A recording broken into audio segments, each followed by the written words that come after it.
Joining me now is Doris de Los Santos, Democrat running for the special election for the Providence City Council in Ward 15. Doris, thank you so much for joining me. Thank you for this wonderful opportunity, Stephanie Machado. So, Doris, easiest question first. Why are you running for City Council? I'm running for City Council because I believe that the work that have started by now Lieutenant Governor Matos needs to be continued on a steady hand that is capable and that is ready and prepared to lead on day one.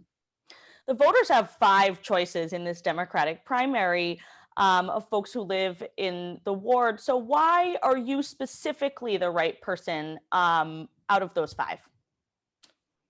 It's an excellent question, Steph. So I have been a resident and a community leader for over 20 years, and I have lived in Silver Lake in Ward 15 for 20.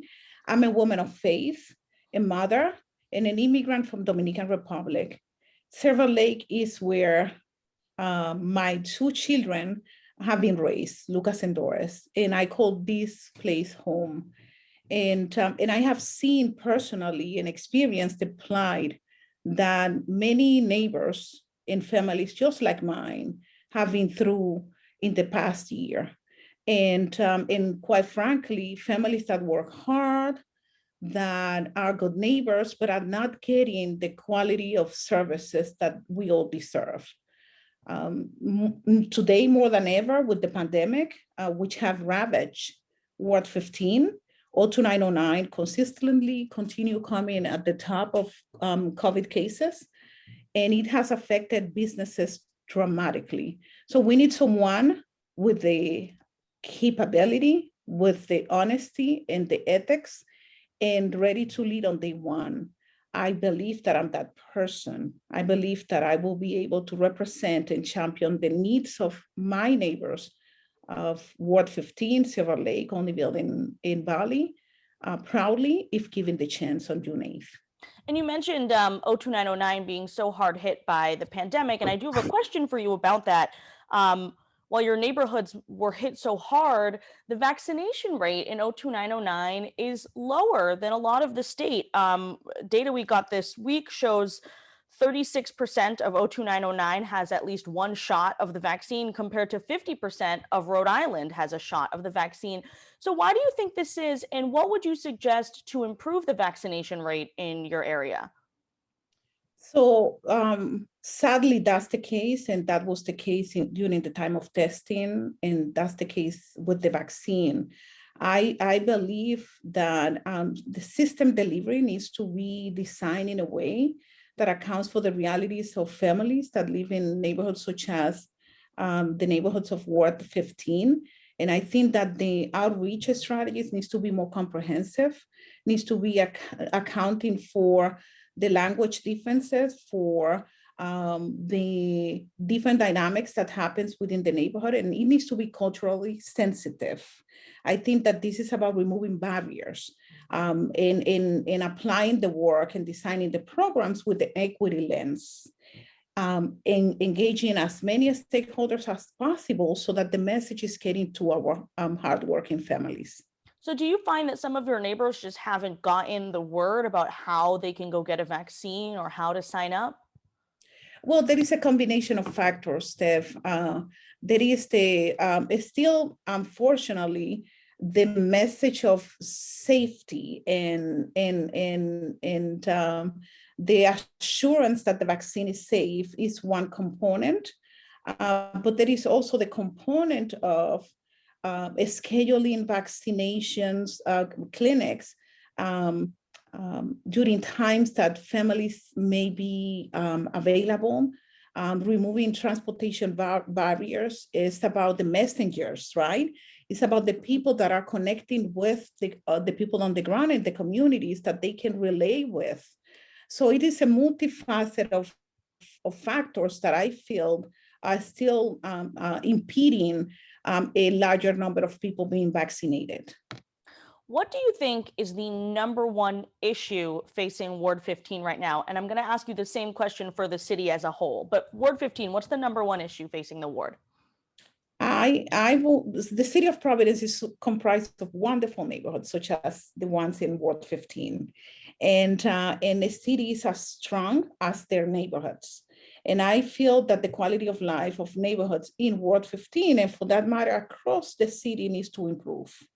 And that's what I was alluding earlier about hardworking families that are good neighbors and not receiving the quality of public services that we deserve.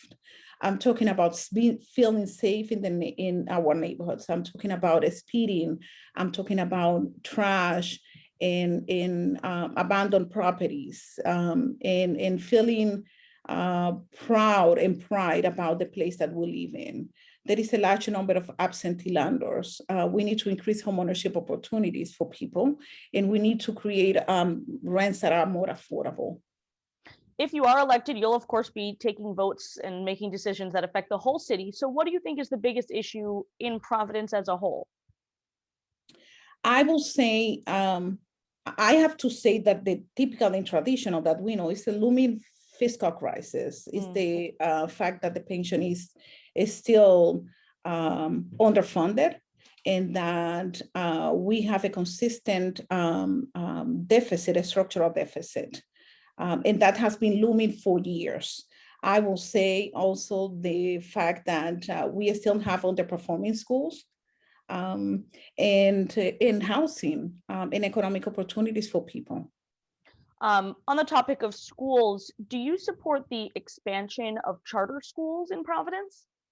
So let me say right from the get-go the following, that I'm someone that believes on on opportunities and removing barriers for people, families and students.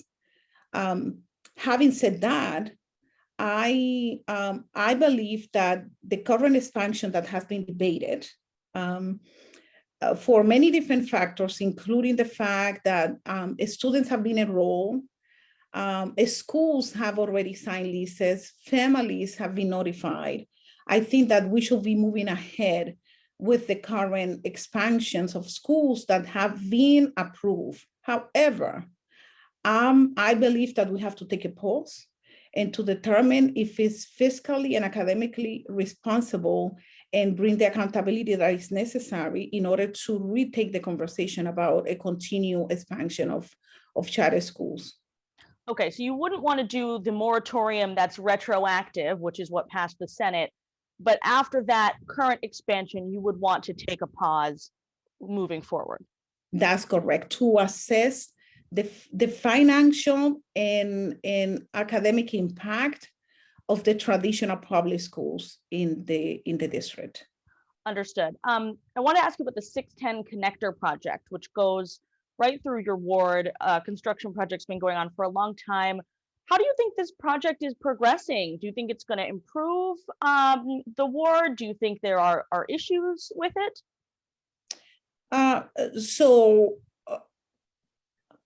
I personally believe that there have been some issues, and it's more than personal. It has been on the news reported with respect to dumping of contaminated soil.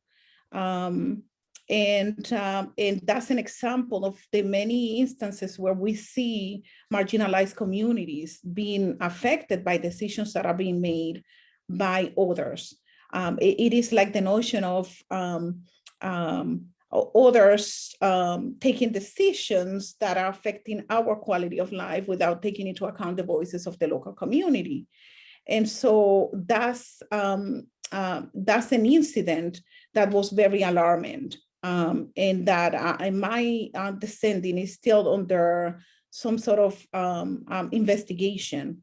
I believe that more voices could have been engaged, and more of the input that was provided could have been taken into account. I'm looking forward to the end of the project. But at the end of the day, what I would like to see is our neighborhoods more connected physically. So we have still this separation that I don't think that has been addressed between the neighborhood of Valley and the Silver Lake neighborhoods. I'm looking forward to the ending of the project because there are many of the different amenities that are very attractive, including walkability and pedestrian activity. But still, we are sitting in a very large polluted hub. And I think that there is so much more work that needs to happen in that front. And I'd be there if given the opportunity to be the voice for my neighbors and the people of Ward 15. Doris, if you are elected, what is one committee you'd like to sit on the city council? The Finance Committee. And how come?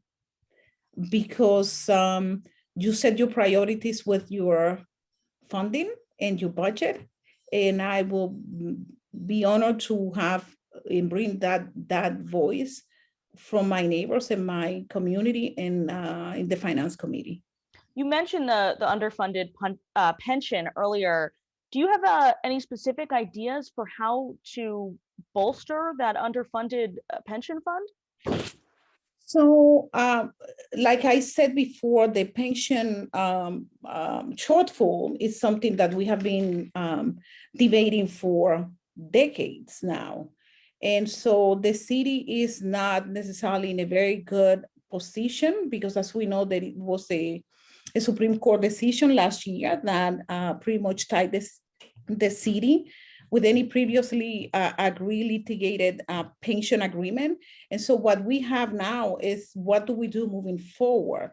And there are many different options that have been considered, including renegotiating contracts, existing contracts when they come for renewal, like the FOP, that I can see that there were some areas there that were of improvement that we should be looking at to emulate, such as increasing the contribution of employees to the fund, increasing a fund for other benefits after retirement.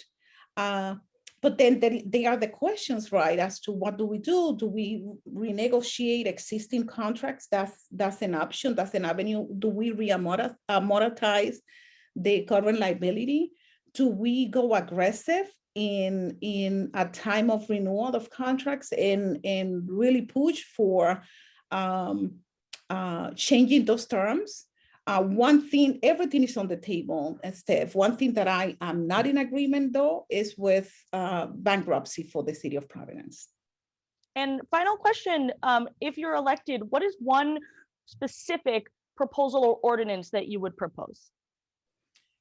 So I think that housing has been, again, another big issue in the city. There is a shortfall of rental units. There is a shortfall of new production. And I would like to see a priority being given in creating a dedicated and a permanent line of funding for housing within the city budget. Doris de Los Santos, Democratic candidate for the Providence City Council, Ward 15 special election. Thank you so much for speaking with me. Thank you so much. And if I may, I will encourage my neighbors in Ward 15 to wear a mask and to protect themselves and to get vaccinated. And of course, to vote for Doris de Los Santos on June 8th special election.